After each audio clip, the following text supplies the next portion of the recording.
नमस्कार, मैं हूं सौरभ शर्मा। बालासोर में हुआ रेल हादसा इस सदी का सबसे बड़ा रेल एक्सीडेंट माना जा रहा है। 288 लोगों की मौत की पुष्टि हो चुकी है।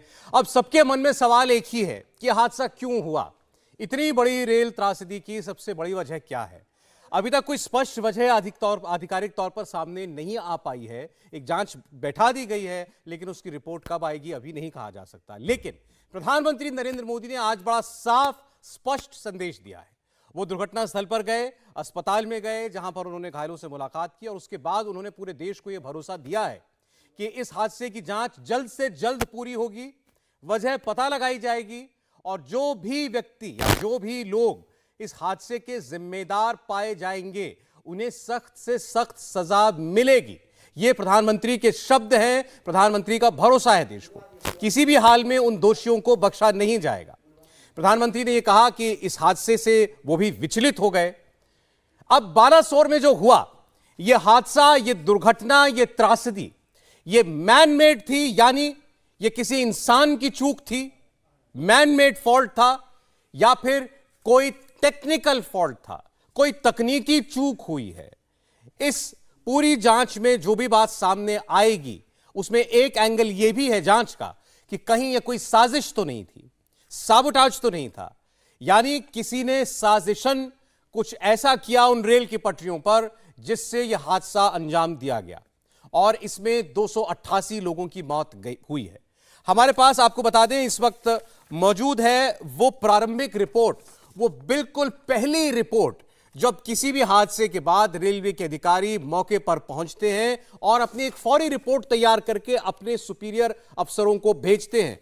यह हमारे पास वो रिपोर्ट है जिसे जॉइंट इंस्पेक्शन रिपोर्ट कहा गया है। यह हाथ से लिखी गई रिपोर्ट जरूर है, लेकिन इसके नीचे आपको तमाम अफसरों के सिग्नेचर मिलेंगे। यह औपचारिक और आधिकारिक रिपोर्ट है, जॉइंट इंस्पेक्शन रिपोर्ट। इसे आप प्रारंभिक या पहली रिपोर्ट भी कह सकते हैं जो इस हादसे के बाद सामने आई है। और इस जांच रिपोर्ट में आखिरी पैराग्राफ में जो बातें कही गई हैं उसी में इस हादसे की सारी वजह का कहीं ना कहीं एक अंदाजा लगाया गया है, जो कंक्लूजन निकाला गया है। देखिए साफ स्पष्ट लिखा है, आखिरी पैराग्राफ है कंक्लूजन, यानी इस जांच टीम ने क्या पाया मौके पर पहुंचकर। तो ये जांच टीम ये कह रही है कि जब हम मौके पर पहुंचे और वहां पर बड़े बारीक मुआयने के बाद हम इस नतीजे पर पहुंचे हैं कि सिग्नल दिया गया था और फिर हटाया गया था मेन लाइन ट्रेन नंबर 12841 के लिए। सिग्नल मतलब उस ट्रेन को गुजरने के लिए सिग्नल दिया गया था। मेन लाइन, अप लाइन का मतलब कोरोमंडल ट्रेन। कोरोमंडल जो हावड़ा से चेन्नई की ओर जा रही थी वो है कोरोमंडल ट्रेन, जिसकी संख्या है ट्रेन नंबर 12,841 12841। जांच रिपोर्ट कहती है कि इस ट्रेन को वहां से गुजरने के लिए सिग्नल मिला था। तो एक बात बिल्कुल साफ है कि यह कोरोमंडल ट्रेन जिसके 21 डिब्बे पटरी से पलटे और जो वहां खड़ी मालगाड़ी से भी टकराए और दूसरी तरफ से आ रही यशवंतपुर की ट्रेन से भी टकराए, इस ट्रेन को सिग्नल मिला था वहां से गुजरने का। यानी उस ट्रेन के ड्राइवर को, लोको के ड्राइवर को पूरी तरीके से आगे के लिए हरी झंडी मिली हुई थी। यह बात इस जॉइंट टीम के इंस्पेक्शन में साफ स्पष्ट हो रही है। तो ये देखिए, ये आपके सामने जो एरियल तस्वीरें ली गई हैं ड्रोन कैमरों से, आजकल ड्रोन कैमरे हैं तो किसी भी हादसे की जो है एक बड़ी तस्वीर आपके सामने हम लोग पेश कर पाते हैं। उसमें आपको दिखाई दे रही है कि कितने डिब्बे जो हैं ये पलटे हुए हैं। 21 डिब्बे। ये आपको जो ट्रेन दिखाई दे रही है सारी की सारी, ये वो कोरोमंडल ट्रेन है जिसकी संख्या मैंने आपको बताई, कोरोमंडल एक्सप्रेस 12,841 12841, जिसके बारे में इस जॉइंट रिपोर्ट में लिखा है कि इस ट्रेन को वहां से गुजरने के लिए सिग्नल दिया गया था। यह पहला कंक्लूजन है। अब अगर सिग्नल मिला था इस ट्रेन को गुजरने का तो फिर यह डिरेल कैसे हो गई, फिर यह ट्रेन पलटी कैसे, और ऐसी पलटी, ऐसी टक्कर हुई। मैं आपको वो तस्वीर अभी आगे दिखाऊंगा कि इस ट्रेन का जो इंजन है, इसी कोरोमंडल एक्सप्रेस का जो इंजन है, वो नीचे जो लूप है, जो साइड में जो पटरी है जिसको लूप कहा गया है, वहां पर जो मालगाड़ी खड़ी थी उस मालगाड़ी के ऊपर चढ़ गया इसका इंजन। मालगाड़ी का डिब्बा, ये देखिए तस्वीर में वो इंजन आपको ऊपर दिखाई दे रहा है, ये नीचे मालगाड़ी का डिब्बा है। मालगाड़ी के ऊपर ये इंजन पूरी तरीके से चढ़ चुका है। आप अंदाजा लगाइए जरा, एक बोगी की या एक इंजन की, रेल के इंजन की ऊंचाई कितनी होती है? 10, 12, 15 फीट कम से कम। और वो इंजन 125 किलोमीटर की रफ्तार पर चलती हुई ट्रेन का इंजन खड़ी हुई जो मालगाड़ी है उसके ऊपर चढ़ गया जाकर के। पहले डिरेल हुआ, लूप लाइन पर आया, यानी बगल वाली पटरी पर आया जहां मालगाड़ी खड़ी थी स्टेशनरी, और उसके ऊपर वो चढ़ जाता है। ये तस्वीर है आपके सामने। अभी मैंने आपको केवल इस रिपोर्ट की पहली लाइन पढ़ करके बताई है, जिसमें यह बताया गया है कि ये कोरोमंडल एक्सप्रेस जो आपको दिखाई दे रहा है, जिसका इंजन मालगाड़ी पर चढ़ा हुआ, इसको गुजरने के लिए सिग्नल दिया गया था यहां से। उसके बाद कुछ ऐसा हुआ है कि यह पटरी से डिरेल हो गई। अब मैं आपको आगे पढ़ के बताता हूं। जैसे अभी तक मैंने आपको बताया 12841 के लिए सिग्नल था, but this train entered into the loop line and dashed with the goods train. साफ लिखा है, सिग्नल आगे मेन लाइन पर, जिस पटरी पर ये चल रही थी, अप लाइन यानी चेन्नई की तरफ जाने वाली दिशा, अप लाइन पर, मेन लाइन पर इसको चलने के लिए सिग्नल मिला था, लेकिन ये लूप लाइन पर आ गया। ये ट्रेन जो है नीचे जो लूप लाइन थी बगल में, उस पर आ गई। ये कैसे हुआ? और वहां खड़ी गुड्स ट्रेन से यानी मालगाड़ी से जाकर टक्कर हो जाती है, जिस टक्कर के बाद का मंजर आपको यहां पर दिखाई दे रहा है कि इसका इंजन मालगाड़ी के ऊपर चढ़ गया। इतना बड़ा इंपैक्ट हुआ। इसके बाद ये लिखा गया है कि the goods it dashed with the goods train which was on the loop line and derailed. ये लूप लाइन पर मौजूद मालगाड़ी से टकराई, इसका इंजन टकराया और उसके बाद ये डिरेल हो गई। 21 डिब्बे एक कतार में, 21 डिब्बे इस कोरोमंडल एक्सप्रेस के वो डिरेल हो जाते हैं। ये इस हादसे की पहली, आप कह सकते हैं पहला हिस्सा था। इसके बाद जो दूसरा हिस्सा हुआ उसमें लिखा है, इसी बीच दूसरी ट्रेन जिसे यशवंतपुर एक्सप्रेस हम कहें, जिसका नंबर है 12864 12864, इसी बीच वो दूसरी ट्रेन डाउन लाइन पर आती है और उसके भी डिब्बे जो हैं वो इस कोरोमंडल एक्सप्रेस से टकरा जाते हैं। तो ये जो ये प्रारंभिक रिपोर्ट है, इसमें ये साफ हो गया है। अभी तक हम जो आपको बता रहे थे, वो हमारे सोर्सेज ने जो बताया था, वो बातें आपको हम आपके साथ शेयर कर रहे थे, लेकिन ये पूरी प्रारंभिक इन्वेस्टिगेशन रिपोर्ट है, इनिशियल इन्वेस्टिगेशन रिपोर्ट है, जिसमें ये साफ लिखा गया है कि यह हादसा कैसे हुआ। हमने आपको ड्रोन की तस्वीरें दिखाई। ये रिपोर्ट है जो घटना की पहली रिपोर्ट है। अब आपको हम सीधे ग्राउंड पर लेकर चलते हैं, जहां पर राजेश हमारे संवाददाता मौजूद हैं। पूरी घटना को बड़े विस्तार से उन्होंने आपके लिए पहले तो कैमरे में तस्वीरें कैद की और उसके बाद आपको समझाने के लिए एक रिपोर्ट भेजी है, कैसे इस ट्रेन का इंजन मालगाड़ी से टकराता है, फिर मालगाड़ी के ऊपर चढ़ जाता है। जो ट्रेन है, आप इस तरफ देखिए, ये इसमें आयरन ओर था सर। हाँ? और यहीं पे पार्क थी। हाँ, ये यहीं पे ट्रेन पार्क थी, मालगाड़ी है और इस पर कोरोमंडल एक्सप्रेस का पहले इंजन चढ़ा और अधिकारी बता रहे हैं कि 3 वैगन जो है वो आगे चला गया। ये देखिए कोरोमंडल एक्सप्रेस का ये वो इंजन है सर ऊपर।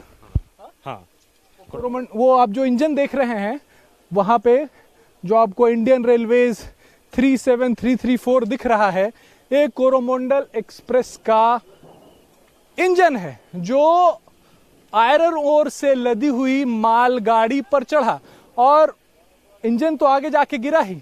आप वैगन्स देखिए, 2 से 3 कोचेस जो हैं वो इसके ऊपर चढ़ गए हैं। तो आपने वहां पर मौजूद राजेश के कैमरे से भी देख लिया किस तरीके से ये कोरोमंडल एक्सप्रेस जो है डिरेल होकर पहले लूप लाइन पर आती है और उसके बाद वहां खड़ी मालगाड़ी पर जाकर चढ़ जाती है। टक्कर इतनी भीषण है।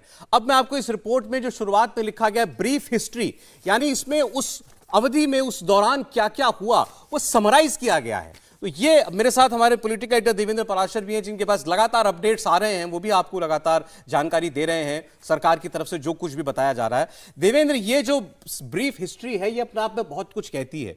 इसमें लिखा है ट्रेन नंबर 12864 यशवंतपुर जो जा रही थी, वो यशवंतपुर एक्सप्रेस, वो बहनागा बाजार स्टेशन से गुजरी है 6:55 पर। आप गौर कीजिएगा, 6:55 पर डाउन लाइन वाली ट्रेन वहां से गुजरी है। उससे पहले कोरोमंडल एक्सप्रेस ने 6:52 पर खान तापरा स्टेशन को पार किया है। अब दोनों स्टेशन के बीच में दूरी कितनी है वो इसमें नहीं लिखी हुई है, इतना बताया है कि 3 3 मिनट के फासले पर दो स्टेशनों को दोनों ट्रेनें पार करती हैं और 6:55 पर एक्सीडेंट हो जाता है। इतना हम कह सकते हैं कि इन्हीं 3 मिनट में हुआ जो हुआ। यानी जो ये बात थी कि सामने से आ रही रेलगाड़ी के ड्राइवर को क्यों नहीं दिखा कि सामने बोगी पड़ी, उसके पास क्या समय नहीं था, वो बड़ा स्पष्ट है। इसी में केवल 3 मिनट का जिक्र है। बिल्कुल सौरभ, और ये 3 मिनट भी वाकई जब एग्जैक्ट आप टाइम देखें कोलिजन का, तो वो बहुत कम समय इस लिहाज से रहेगा कि 125 किलोमीटर प्रति घंटे की रफ्तार से अगर दो ट्रेन अपोजिट डायरेक्शन में जा रही हैं तो उनको एक दूसरे के नज़दीक आने में कितना समय लगेगा, उन 3 मिनट के अंदर मैं कह रहा हूँ, और उसमें भी कितने कम ड्यूरेशन के लिए वो एक दूसरे के पैरेलल रहेंगी, वो बहुत आसानी से समझा जा सकता है। बस कुछ सेकंड का मसला रहता है, और वहाँ पर वैसी स्थिति में उस ड्राइवर के पास लाजमी तौर पर कोई भी ऑप्शन नहीं, क्योंकि दोनों ड्राइवर को ये सिग्नल मिला होगा, और जो कि शुरुआती जांच में समझ में आ रहा है कि ग्रीन सिग्नल उन्हें मिला था, उन स्टेशन पर उनको रुकना नहीं था।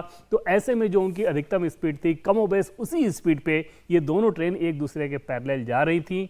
क्योंकि एक ट्रेन डिरेल हुई और इसकी 3 बोगियां दूसरी तरफ गई, तो वहाँ पर दूसरे ट्रेन के हिसाब से बात करें तो उसके पास कोई भी ऑप्शन नहीं था। यशवंतपुर वाली ट्रेन के पास कोई भी विकल्प नहीं था, उसके ड्राइवर के पास कोई भी विकल्प नहीं था।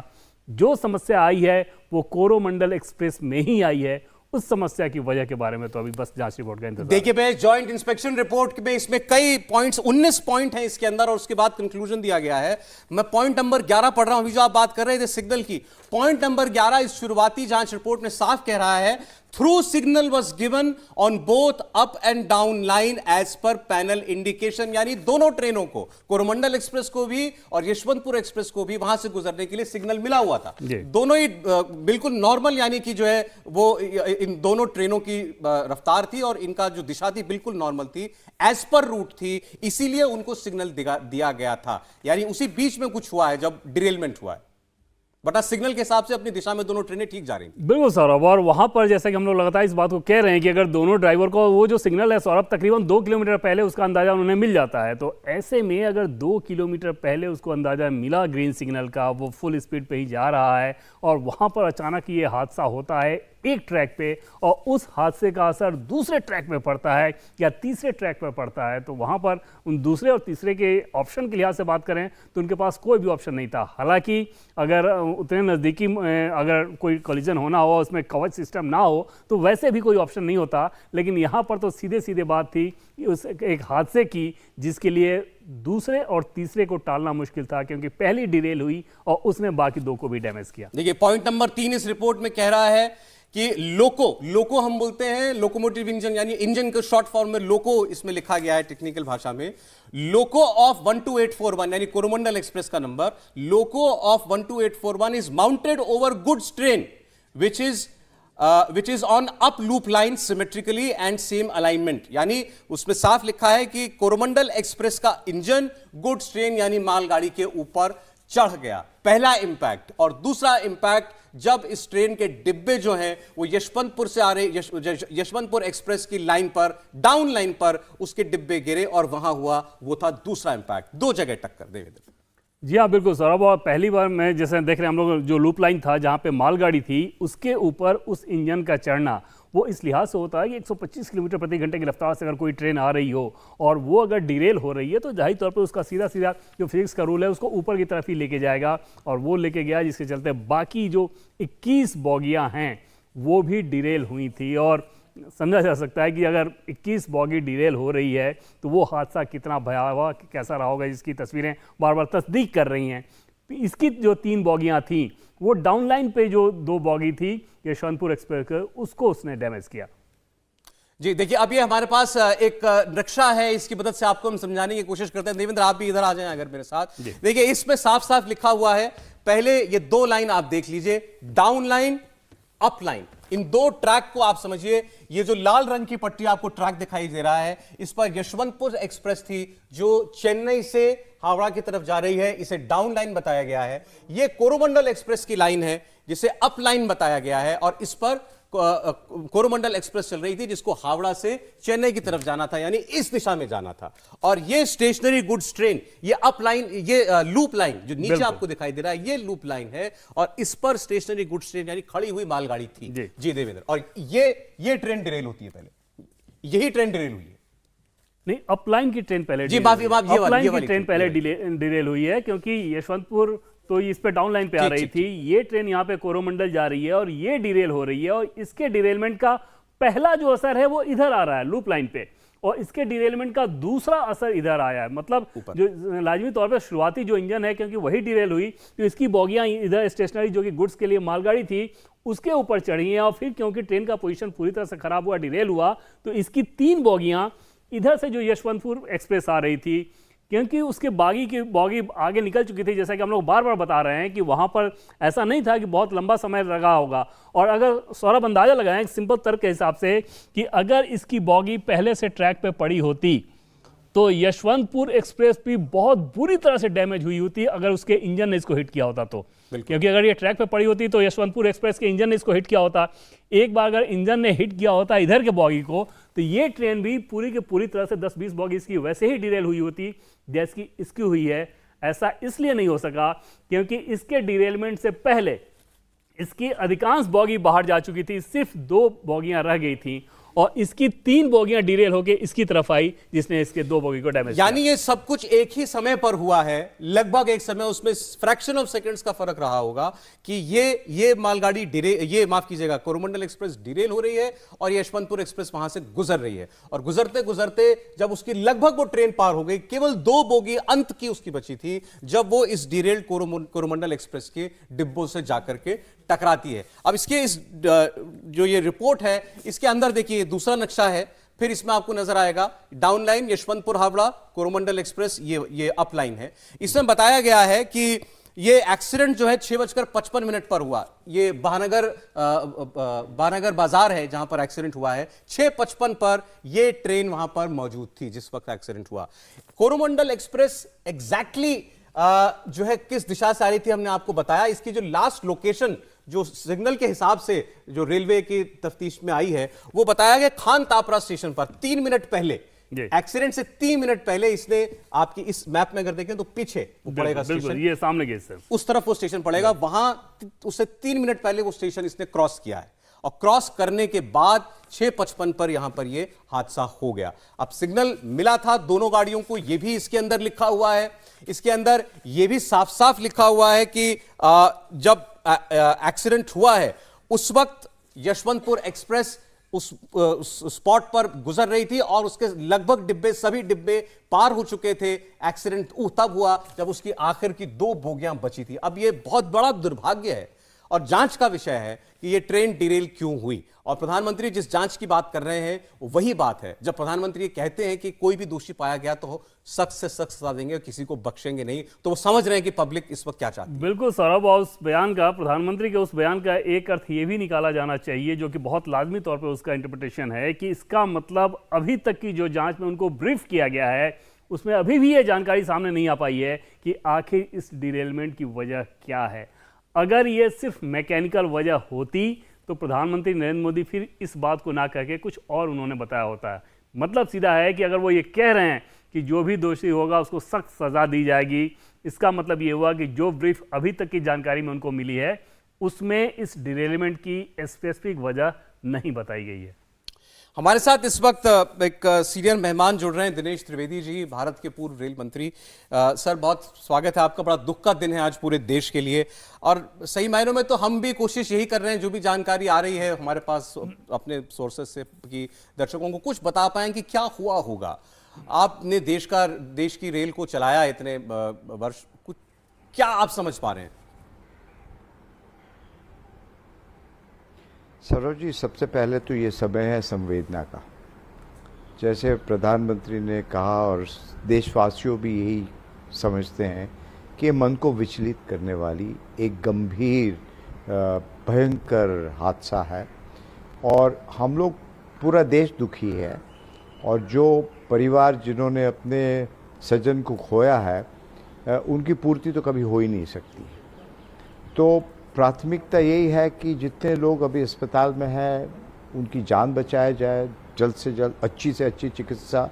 और प्रधानमंत्री खुद बहुत ही संवेदनशील व्यक्ति है और उन्होंने जो कहा है उसके बाद मुझे नहीं लगता है कि इस विषय में इस वक्त ज़्यादा चर्चा के लिए कुछ बचा है। बस यही है कि ये क्यों हुआ, कैसे हुआ, कौन दोषी है, तो उसके लिए तो जब तक जांच की रिपोर्ट पूरी तरह से नहीं आ जाती है तब तक कुछ भी कहना असंभव है और शायद उचित भी नहीं है। क्योंकि मुझे याद आती है 2010 की ऐसी ही कुछ घटना, जहां शायद ज्ञानेश्वर एक्सप्रेस थी खड़गपुर के पास, वो भी इसी तरह डीरेल हुई और सामने से एक गुड्स ट्रेन आई, वहाँ भी करीब 150 से ज़्यादा लोग मारे गए और पता चला जांच के रिपोर्ट में कि वो सैबोटेज था। तो मैं ये नहीं कहता हूँ कि ये सैबोटेज है, मगर जो भी जांच करता है इसको भी नज़रअंदाज ना करे तो अच्छा है। क्योंकि आपकी चर्चा में थोड़ी सुन रहा था कि ये डीरेल कैसे हुई, असली चीज़ यही है। और वो तो जो उच्च कमिटी जो बहाल की है वही कह सकती है, रेल सेफ्टी कमीशन कह सकता है, और उनको सब बारीकियों में जाना पड़ेगा। और आज के दिन संवेदना है, आज के दिन अभी ये है कि किस प्रकार से लाइन को नॉर्मलाइज किया जाए। जी। और जो व्यक्ति मरे हैं, जिनके घर के सब सहजन मरे हैं, उनको तो पता नहीं किस प्रकार से हम संवेदना दे सकते हैं। और दो चीज़ था, एक तो ये है कि जैसा कि सौरभ बार बार उस बात को पहले भी जानना चाह रहे थे, आप पूर्व रेल मंत्री, इसलिए आपसे समझना ठीक रहेगा, जो CRS की जांच की जो प्रक्रिया होती है, टाइम ड्यूरेशन, वो उसका कंपोजिशन किस प्रकार का होता है, उसमें उनकी प्रक्रिया किस प्रकार की रहती है। दूसरी चीज़ कि बंगाल के मुख्यमंत्री ने जो कुछ कहा, क्योंकि उनके समय में आप रेल मंत्री थे, उसे कैसे देखा आपने? मैंने सुना नहीं उन्होंने क्या कहा, मगर हम तो यही कहते हैं कि जब हमने बजट पेश किया था, यदि उस बजट को इम्प्लीमेंट करते, पता नहीं तो शायद ये वाक्य ना हो सकता। उस बजट में हमने पूरी ब्लूप्रिंट दी थी और वो बजट में मैंने कहा था कि हमको इंक्रीमेंटल चेंज नहीं चाहिए, हमको एक जनरेशनल चेंज चाहिए। तो ये सरकार 2.5 लाख करोड़ का बजट पेश किया है और उसी दिशा में जा रही है। तो बहुत देर हो चुकी है और अच्छा होता है यदि मेरे बजट के उस वक्त जो पब्लिक आज भी सपोर्ट करती है, आपने सपोर्ट किया है, यदि उसके साथ राजनीति का खेल नहीं होता तो मुझे पता नहीं, शायद ऐसे हाथ से बच सकते थे। दिनेश जी, सवाल ये है, आम लोगों के मन का सवाल ये है, ममता बनर्जी ने आज रेल मंत्री के सामने कहा कि भाई आपकी ट्रेनों में एंटी कोलिजन सिस्टम नहीं है, एंटी कोलिजन सिस्टम होता तो ये एक्सीडेंट नहीं होता। रेल मंत्री खुद बताते रहे हैं, अभी पिछले दिनों तक, कल तक वो ब्रीफिंग दे रहे थे अपनी 9 साल सरकार में क्या क्या रेल में काम हुआ है, बता रहे थे कि कैसे हमने एक कवच सिस्टम जो है वो डिजाइन किया है जिसकी वजह से ऐसे हादसों से बचाव हो सकता है। सवाल यह है कि इतने वर्षों के बाद, इतना पैसा लगने के बाद और फोकस में है रेल, उसके बावजूद इतने बड़े हादसे हो रहे हैं, तो कहीं तो कोई, या तो कोई बहुत बुनियादी चूक हो रही है हमसे। भाई वही हमने बताया ना कि 2012 में जो हमने बजट पेश किया, उस समय एंटी कोल्यूशन वगैरह सब था, वो अभी उसको इम्प्लीमेंट कर देते। मगर उसके साथ साथ हम ये भी कहना चाहते हैं कि एंटी कोल्यूशन का मतलब ये नहीं होता है कि 125 किलोमीटर की स्पीड आई और एकदम तुरंत रुक गई, ये ऐसा नहीं होता। एंटी कोल्यूशन सिस्टम होने के बावजूद उसको कुछ ना कुछ करना पड़ता है, यदि तुरंत रुकती तो वो भी डीरेल हो जाती। तो ये इतना आसान भी नहीं है। तो ये पहले तो देखना पड़ेगा कि ये डीरेल क्यों हुई। सबसे पहला कारण था कि ये डीरेल क्यों हुई, और आपकी चर्चा में बता रहे थे कि वो लूप लाइन में चली गई। भाई लूप लाइन में ऐसे तो नहीं चली, उड़ के तो नहीं जा सकती। ठीक बात। लूप लाइन में जाने के लिए भी उसको पटरी चाहिए। तो ये सब बहुत गंभीर सवाल है और प्रधानमंत्री ने कहा है कि वो इससे बहुत सीख मिलेगी। और मैं बार बार ये कहता हूँ, मैं ये नहीं कहता हूँ कि ये सबोटेज ही है जी, मगर कोई भी एंगल को हम नज़रअंदाज नहीं कर सकते हैं। और जो भी कारण है, मुझे लगता है कि हिंदुस्तान की रेलवे सिस्टम सक्षम है। रेलवे को प्रोफेशनलाइज कर देना चाहिए और मेरी नज़र में उसको प्रोफेशनल ही को चलानी चाहिए। इसके साथ बहुत ज़्यादा राजनीति हो रही है, हुई है। वो अब बंद हो जाए और जैसे प्रोफेशनल एयरक्राफ्ट चलते हैं, हवाई जहाज चलते हैं, उसी और हवाई जहाज में आज एक्सीडेंट बहुत कम हो गए क्योंकि टेक्निकली बहुत साउंड है। बिल्कुल। पहले दो हवाई जहाज के बीच में बहुत फासला होता था। मैं भी पायलट हूँ इसलिए कह रहा हूँ, अभी वो बम्पर टू बम्पर है मगर एक्सीडेंट कम है। तो आज इंडियन रेलवे सक्षम है, जैसे जापान की रेलवे मैंने अपने बजट में जिक्र किया था, एक भी मौत नहीं होती एक्सीडेंट से, वो हम सक्षम है। इंडियन रेलवे सबसे सक्षम ऑर्गेनाइजेशन आज की तारीख में है और उनको अपने आप अपनी गति से चलाने दीजिए। बहुत शुक्रिया दिनेश त्रिवेदी जी आपका।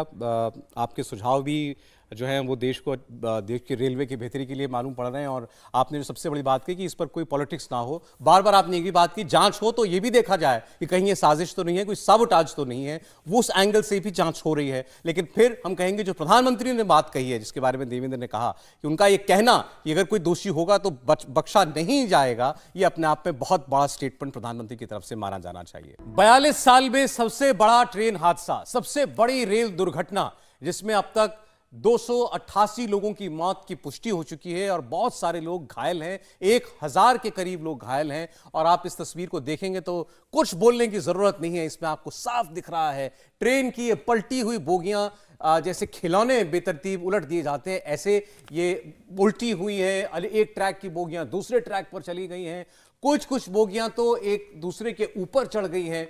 और कोरोमंडल एक्सप्रेस जो सबसे पहले डिरेल हुई थी, वो उसका इंजन और उसकी बोगियां खड़ी हुई मालगाड़ी के ऊपर चढ़ गए हैं। आप समझिए क्या रहा होगा उस वक्त वहां पर हाल उन लोगों का जो इन ट्रेन के अंदर थे। लगभग 2500 लोग इन दोनों ट्रेनों को मिलाकर के उसके अंदर सफर कर रहे थे जब यह हादसा हुआ कल शाम 6:55 पर। वो एग्जैक्ट टाइम जो इस इनिशियल जानकारी की रिपोर्ट में लिखा हुआ है, इन्वेस्टिगेशन रिपोर्ट में जो इस वक्त हमारे पास है, और हमने इसका कंक्लूजन भी आपको बताया। इसमें साफ साफ लिखा है पहली ट्रेन डिरेल हुई, वो जाकर मालगाड़ी से टकराती है और फिर दूसरी साइड से आने वाली गाड़ी से उसके कुछ डिब्बे टकरा जाते हैं। और अभी अभी इस हादसे के बाद पहली बार रेलवे ने कवच सिस्टम पर बात की है। आपने सुना होगा कवच सिस्टम, रेल मंत्री इसके बारे में बताया करते थे। रेल मंत्री ने कहा था कि भारत ने यह सुरक्षा प्रणाली जो है वो विकसित की है, जो एक किस्म का एंटी कोलिजन सिस्टम है, जिससे ऐसे हादसे जिनमें सीधी ट्रेनों की टक्कर हो जाती है, अगर वो गलती से एक ट्रैक पर आ जाएं तो वो उसको बचाया जा सकता है।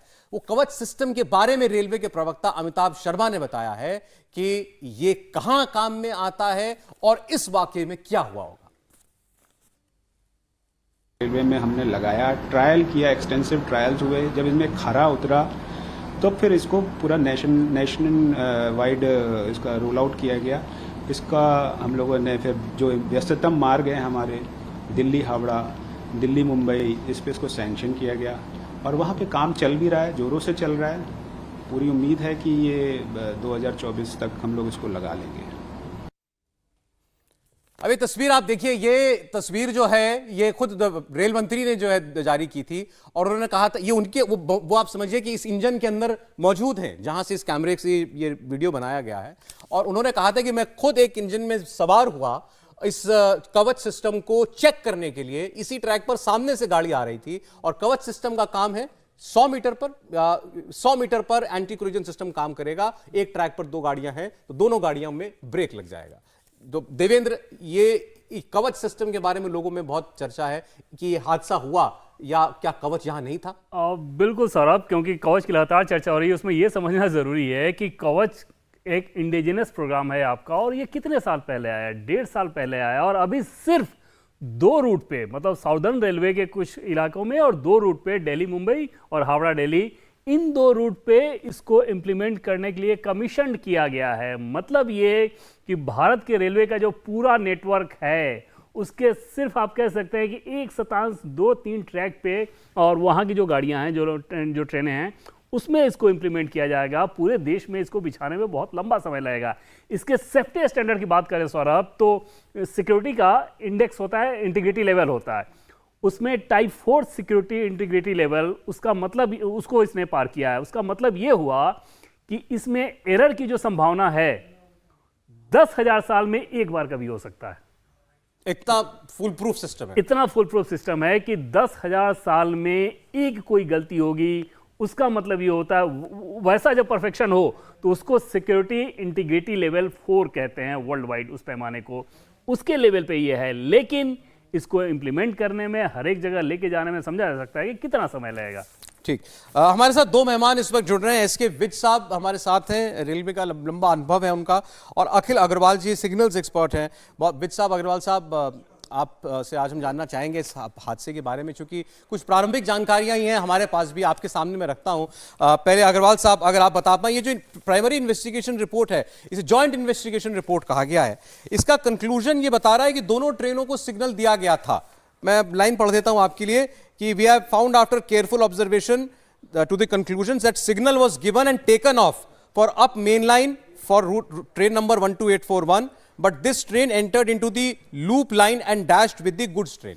सिग्नल दिया गया, उसके बाद वो अपनी लाइन छोड़ करके लूप लाइन में आ गई। कैसे मुमकिन होता है? नमस्कार। पहले तो मैं ये बताना चाहूँगा कि ये जो रेलवे का एक्सीडेंट हुआ है, ये बहुत ही सीरियस एक्सीडेंट है, और रेलवे में इस टाइप के एक्सीडेंट बहुत कम होते हैं। और हम लोग की हमेशा ये वो रहता है कि कम से कम एक्सीडेंट हो या इस टाइप की पैसेंजर ट्रेन का लॉस ऑफ लाइफ हो। तो 261 लोगों की जान चली जाए, ये बहुत ही एक दुखद घटना है, और मैं पूरी संवेदना व्यक्त करता हूँ।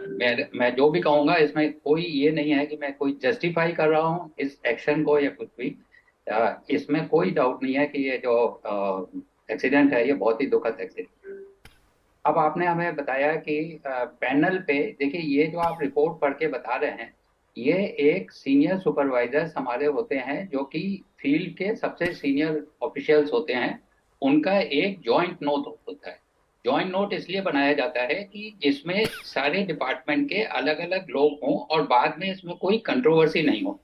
This is primarily a fact finding report, कि फैक्चुअली उन्होंने साइट पे क्या देखा। वो सबसे पहले वहां पहुंचते हैं, उन्होंने साइट पे क्या देखा, जिसमें कि जब हम रेस्टोरेशन करते हैं, जब पैसेंजर्स की जान बचाते हैं, तो साइट पे कुछ चीजें डिस्टर्ब हो जाती हैं, और जब वो डिस्टर्ब हो जाती है तो ये नहीं पता चल पाएगा कि उस समय साइट की कंडीशन कैसी थी।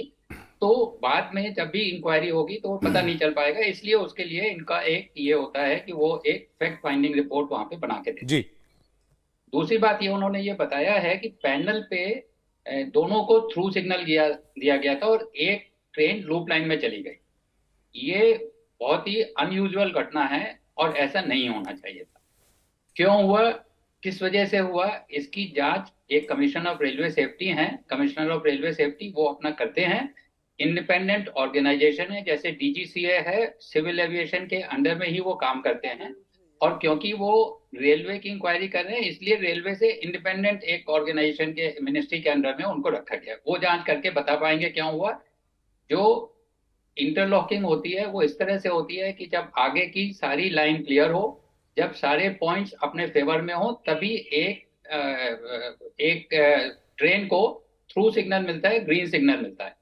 एक ऑक्युपाइड लाइन में ट्रेन के सिग्नल को आना, जबकि ट्रेन जो है सीधे लाइन के लिए सिग्नल है, और एक ट्रेन ऑक्युपाइड लाइन में चली जाए, ये बहुत ही अनयूजुअल घटना है। और इसके this could be one of the reason of the derailment of the train, क्योंकि नॉर्मली लूप लाइन पे जब कोई ट्रेन जाती है तो उसकी स्पीड रिस्ट्रिक्टेड स्पीड होती है 30 किलोमीटर और 50 किलोमीटर पर आवर।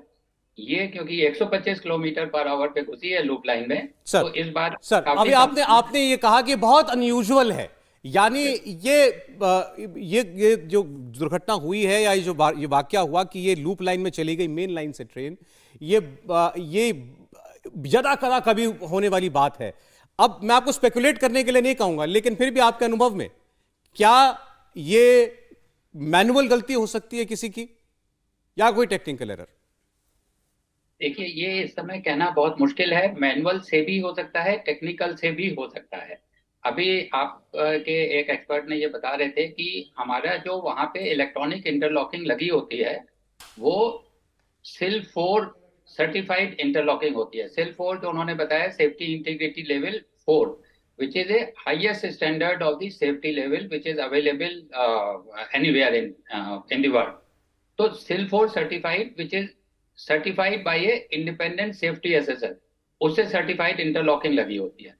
तो उसकी जैसे बता रहे हैं 10 टू द पावर -15 ईयर्स में कोई अनसेफ घटना होने की उम्मीद रहती है। तो ये अब इस समय कह पाना कि उससे हुआ है, मैनुअल कोई गलती है, ह्यूमन एरर है, या ये सिस्टम एरर है, कहना मुश्किल है। कुछ भी हो सकता है, दोनों का कॉम्बिनेशन हो सकता है, ह्यूमन एरर हो सकती है, सिस्टम एरर हो सकती है। पर रेलवे ने अपना सिस्टम ऐसे बनाया हुआ है कि जी। कोई भी अगर इस टाइप का घटना हो तो कम से कम अगर 2 आदमियों का फॉल्ट ना हो तो कोई भी एक्सीडेंट नहीं हो सकता है। तो उसमें हम लोगों ने अपने सिस्टम, जो स्टैंडर्ड प्रोसीजर है, अगर 2 आदमी फॉल्ट करते हैं, 2 आदमी से गलती होती तभी होता है, एक आदमी के गलती करने से इस टाइप का फेलियर देखिए, नहीं मैं होता आपसे बिल्कुल बिल्कुल लेमैन भाषा में, आम आदमी जैसे समझता है वैसे कहता हूं। एक सड़क पर सीधे सीधे गाड़ी जा रही है, सड़क पर उसको सीधे जाने के लिए रास्ता मिला हुआ है, ग्रीन लाइट है, रेड लाइट नहीं है, उसको सिग्नल मिला हुआ है, वो तेज रफ्तार में जा रहा है, कहीं से उसको कोई आशंका नहीं है कि मेरे सामने कोई चीज आ जाएगी। इस ट्रेन की रफ्तार 125 किलोमीटर है। अब अचानक से जो है वो गाड़ी टर्न लेकर कर एक ऑक्यूपाइड लेन में चली गई है। अब या तो ये ड्राइवर कर सकता है, या रेलवे के अंदर कोई ऐसा सिस्टम है कि आप कहीं और से मैनूवर कर सकते हैं गाड़ी को और उसका ट्रैक बदल सकते हैं। देखिए, ड्राइवर ये नहीं कर सकता। जो हम आपको बता दें कि ड्राइवर के पास में इस तरह का कोई कंट्रोल नहीं है कि वो मेन लाइन में जाते जाते कहीं लूप लाइन में चला जाए। ये सिस्टम से ये हो सकता है। अब सिस्टम से मैनूवर करके, या ह्यूमन एरर की वजह से हुआ, या सिस्टम ने अपनी किसी गलती से किया, ये जांच का विषय है। तो इसलिए हम इसके ऊपर अपना कुछ भी व्यू इस समय देना नहीं चाहेंगे। एक क्वासी जुडिशियल इंक्वायरी होती है जो कमिश्नर ऑफ रेलवे सेफ्टी करते हैं। तो और हमारे रेल मंत्री जी ने कहा भी, माननीय रेल मंत्री जी ने कहा भी है कि वो हाईएस्ट लेवल ऑफ इंक्वायरी करके इसको पता करेंगे। जी, हमारे साथ विद साहब भी हैं। विद साहब, बड़ी चर्चा इस बात की दूसरी हो रही है कि हमारे पास अभी, जैसे हमारे पॉलिटिकल एडिटर ने बताया कि हमने कवच सिस्टम जो है वो अभी हमने डिजाइन तो कर लिया, लेकिन उसको लागू करने पर पूरे हमारे रेलवे के तंत्र में उसमें कुछ समय लगेगा। लेकिन इतने वर्षों पर हम अपनी सेफ्टी पर, तो सेफ्टी तो प्राइमरी चीज है, इस पर हमने काम किया होगा, उसके बावजूद ऐसा हादसा कैसे हो सकता है? आप लोग ये जानना चाहते हैं। क्योंकि देखो ना, आपके सामने ही दूसरे लोग बैठे हैं, तो इसलिए उनका भी टाइम, और काफी देर से शायद बैठे हैं वो। आपको मेरी आवाज मिल रही है विद साहब? आइए, आप लगाइए जी, आप लगाइए। तक आवाज पहुंच नहीं रही है हमारी। तो ये एक बड़ा प्रश्न था जिसके बारे में अभी हमने और चर्चा भी की है, वो वीडियो भी हमने आपको दिखाया अभी, जिसमें रेल मंत्री खुद मौजूद हैं। लेकिन फिर इतने हाई स्टैंडर्ड सेफ्टी के प्रोटोकॉल के अपनाने के बाद भी एक ऐसा हादसा हुआ है जिसके बारे में हमारे अभी एक एक्सपर्ट अग्रवाल साहब ने कहा कि बहुत अनयूजुअल है जो हुआ। उन्होंने दो बड़ी बातें कही हैं कि ये रेलवे के अंदर सिस्टम ऐसा है कि कोई चूक अगर होती भी है किसी से, उसमें कम से कम ह्यूमन एरर में भी 2 व्यक्ति इन्वॉल्व होते हैं। ऐसा नहीं है कि कोई एक व्यक्ति अपने सर पर कोई ऐसा कोई फैसला कर दे या कुछ गलती कर दे कि इतना बड़ा हादसा हो जाए। उसके बावजूद ये हादसा हुआ है। और उन्होंने एक और बात साफ कही कि ये ओवरराइडिंग पावर नहीं है ड्राइवर के पास, लोको के ड्राइवर के पास, इंजन के, कि वो अपनी दिशा अचानक से बदल ले। ये बहुत कुछ बताता है इस हादसे के बारे में हमें। तो इतना बड़ा रेल हादसा हुआ, उसके पीछे वजह क्या है, यही सब लोग जानना चाहते हैं। और जो शुरुआती जांच रिपोर्ट है, फैक्ट फाइंडिंग रिपोर्ट से आप कह सकते हैं, जैसे हमारी भी एक मेहमान बता रहे थे, वो हमारे पास है। और उसमें शुरुआती बात यही बताई गई है कि एक कोरोमंडल एक्सप्रेस की डिरेलमेंट वो एक प्रमुख चीज है जिसकी वजह से फिर बाद में वो मालगाड़ी से टकराई और फिर दूसरी दिशा से आने वाली ट्रेन की बोगियां जो हैं उस ट्रेन की बोगियों से टकराई। अब ये बात तो साफ है कि डिरेलमेंट हुई, वजह यही जाननी है कि ये डिरेलमेंट कैसे हुई। अग्रवाल साहब हमारे साथ हैं। देवेंद्र, आप भी जो बात कह रहे थे अभी, दिनेश त्रिवेदी जी पूर्व रेल मंत्री, उनसे हम बात कर रहे थे। उनकी और अग्रवाल साहब की बात में समानता यह है कि जो कुछ हो रहा है बड़ा अनयूजुअल है। इसलिए दिनेश त्रिवेदी ने कहा, मैं ज्यादा नहीं कहूंगा, लेकिन जो जांच हो उसमें यह एस्पेक्ट जरूर होना चाहिए कि ये कोई साबोटाज तो नहीं है, किसी का किया हुआ काम तो नहीं है, साजिश। और बिल्कुल सारा साबोटाज वाली घटना का जिक्र इसलिए लिहाज से भी करना ज़रूरी हो जाता है कि न सिर्फ 2010 का उन्होंने जिक्र किया, बल्कि पिछले 3-4 सालों में भी देखे हैं तो हालांकि वो छोटी छोटी घटनाएं थीं, लेकिन ऐसी चीज़ें सामने आई जिनमें से कुछ की जांच एनआईए ने भी की थी, और एनआईए उस जांच को आगे बढ़ा रही है कि इसके पीछे कुछ साजिश की आशंका जताई जा रही थी। इस मामले में अभी तक इसको लेके कोई ऐसे संकेत नहीं है। दिनेश त्रिवेदी ज़रूर इस बात को बार बार कह रहे हैं, लेकिन हमारी जिन लोगों से बातचीत हुई है सौरभ, उसमें इस एंगल को कोई बहुत प्रमुखता से नहीं कहा जा रहा है। जाहिर तौर पर जो अभी तक जो बात ज़्यादा समझ में आ रही है वो टेक्निकल फॉल्ट की, कुछ मैकेनिकल समस्या की ज़्यादा समझ में आ रही है शुरुआती इंडिकेशन के हिसाब से। लेकिन निश्चित तौर पे जांच का इंतजार करना होगा कि उस जांच में आखिर क्या चीज़ें सामने आती हैं, जो कि कमीशन ऑफ रेलवे सेफ्टी की जो रिपोर्ट आएगी सौरभ उसमें। सर अग्रवाल साहब, 125 किलोमीटर प्रति घंटे की रफ्तार से ट्रेन आ रही थी और खड़ी मालगाड़ी में उसका जाकर के इम्पैक्ट हुआ जब मेन लाइन से वो लूप लाइन में आ गई। ये इम्पैक्ट ये क्या दिखा रहा है? तस्वीर में हम देख रहे हैं कि इंजन मालगाड़ी के ऊपर चढ़ गया है, केवल इंजन नहीं, 2-3 बोगियां और उसकी। देखिए 125 किलोमीटर पर आवर, 125 किलोमीटर प्रति घंटे की स्पीड बहुत अधिक है। और आप अगर देखिए ट्रेन का मोमेंटम इतना होता है, एक इंजन है, उसके साथ पीछे 15, 16, 20 बोगी लगी हैं, उसमें लोग बैठे हैं। तो उस रफ्तार से अगर वो जाके किसी से टकराएगी, किसी भी ऑब्जेक्ट से टकराएगी, तो ये तो यूजुअल है, ये तो वैसे है कि उसके ऊपर चढ़ जाना या उससे डिरेल हो जाना, ये तो कोई मतलब ये तो होना ही होना है।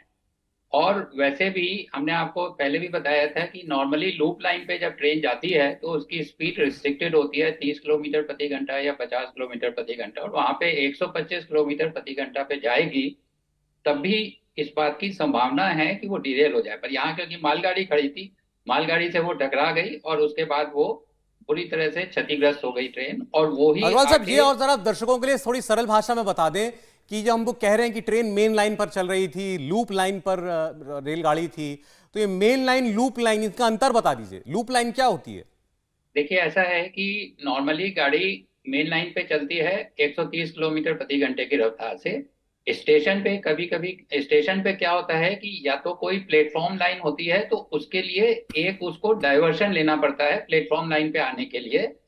वो प्लेटफॉर्म एक लाइन इसलिए भी बनाते हैं स्टेशन पे कि अगर कोई गुड्स ट्रेन या धीमी गति की गाड़ी है तो उसको उस लाइन पे रख दें, और मेन लाइन से जो तेज गति की गाड़ी, मेल एक्सप्रेस ट्रेन है, राजधानी है, शताब्दी है, उनको मेन लाइन से निकाल दे, गुड्स ट्रेन को उसके पीछे लगाए।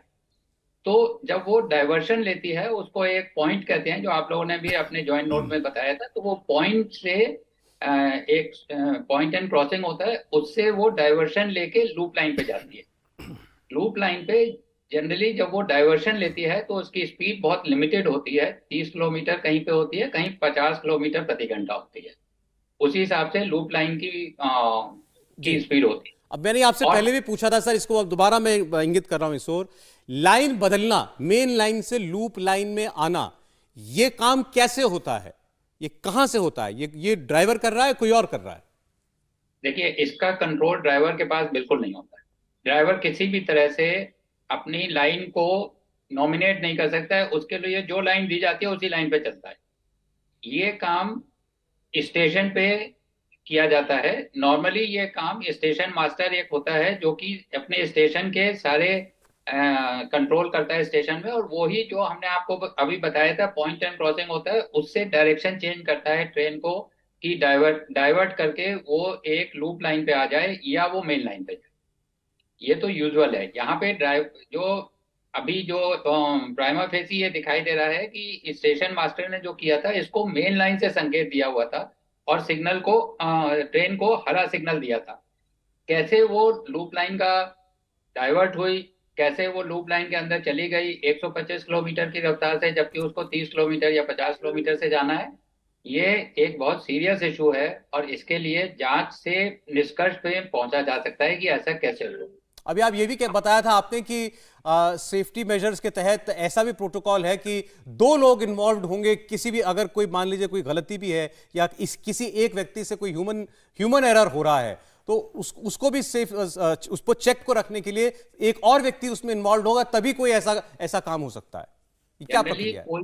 कोई भी जितनी भी सेफ्टी प्रोसीजर्स हैं उसमें ये माना जाता है, रेलवे में ये प्रोसीजर्स बनाए हुए हैं कि उसमें एटलीस्ट 2 लोग इन्वॉल्व हो, जिससे कि एक आदमी से अगर गलती हो रही हो तो दूसरा आदमी भी वहां पे हो, दोनों आदमी एक साथ गलती नहीं करेंगे, जिससे कि कोई अनसेफ घटना ना हो। यहाँ पे कैसे अनसेफ घटना हुई वो हम बार बार आपसे कह रहे हैं कि ये खाली जांच का विषय है, और इसके लिए एक पूरी डिटेल जांच नॉर्मल ऐसे केसेस में कमिश्नर ऑफ रेलवे सेफ्टी करते हैं। उनका एक टाइम पीरियड के हिसाब से वो अपने रिपोर्ट देते हैं, और उस रिपोर्ट में ये पता चल पाएगा कि कैसे किस वजह से ऐसा हुआ। देवेंद्र, आप भी लगातार रेलवे के अफसरों से बात कर रहे हैं, अग्रवाल साहब ने जैसा बताया कि बहुत अनयूजुअल है ऐसा जो कुछ हुआ। बिल्कुल सर, एक चीज़ और उनसे समझना ठीक रहेगा अग्रवाल साहब से कि सीआरएस की जो जांच की प्रक्रिया होगी, कमीशन ऑन रेलवे सेफ्टी, वो किन किन पहलुओं पे, जैसे स्पेसिफिक तो हम लोग समझ रहे हैं कि वो मोटे तौर पे कि मैकेनिकल, मैनुअल, किसी या कोई सबोटाज इस पे होगी, लेकिन उसमें भी डिटेलिंग की अगर बात करें तो वो जांच की प्रक्रिया क्या होती है? कौन कौन सी चीज़ ऐसी हैं जिनको जानने के बाद ये समझ में आ सकेगा कि आखिर ये दुर्घटना कैसे हुई है? अग्रवाल साहब, देखिए, सीआरएस की जांच जो है दैट एनकम्बर्सेस एवरीथिंग। वो साइट विजिट करेंगे, साइट पे जितने भी इंस्टॉलेशन हैं उनको विजिट करेंगे। वो जनरल पब्लिक से भी पूछते हैं कि आपको अगर कुछ घटना के बारे में पता है तो वो बताइए। वो जो रेलवे के कंसर्न ऑफिशियल्स हैं, इंक्लूडिंग जिन्होंने ये जॉइंट रिपोर्ट बनाई है वो, और दूसरे सीनियर ऑफिसर जिनको इसके बारे में कुछ भी पता है, उन सब से वो करते हैं, उनसे इंक्वायरी करते हैं। और उसके बाद में वो टेक्निकल नोट्स भी, अगर जरूरत पड़ने से टेक्निकल नोट रहते हैं। जो कमिश्नर ऑफ रेलवे सेफ्टी हैं वो सब तरह के सब डिपार्टमेंट के टेक्निकल ऑफिसर्स के से असिस्टेड रहते हैं।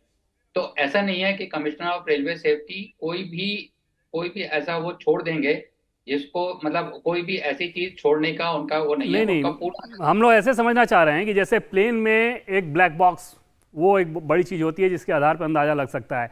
रेलवे में इंस्ट्रूमेंट की ऐसी कौन कौन सी चीज़ें होती हैं जिसके आधार पर ये समझ में आ जाए कि यही वजह रही होगी? देखिए, रेलवे में एक इवेंट लॉगर करके होता है, जिसमें डेटा लॉगर जिसको हम बोलते हैं, तो वो सारी चीजें रिकॉर्ड करता रहता है इवेंट लॉगर, कि ट्रेन किस समय स्टेशन पे एंटर किया है, किस समय सिग्नल दिया गया है, किस समय ट्रेन सिग्नल को क्रॉस किया है। सारी चीजें वो, जब भी कोई चेंज ऑफ इवेंट होता है वो उसको रिकॉर्ड करता है। उस इवेंट लॉगर की रिपोर्ट सीआरएस साहब को दिखाई जाएगी। उसके अलावा जो वहां पे कंसर्न ऑफिशियल्स या ऑफिसर्स हैं, वो सब भी उनसे वो अग्रवाल साहब, सब लोग को इंतजार है कि कोई जवाब मिले आखिर की आखिर इतना बड़ा हादसा कैसे हुआ और इसके पीछे वजह क्या रही। धन्यवाद करेंगे आपके समय का, और बाकी देश के लिए आज बहुत दुख का दिन है, दुख का लम्हा है।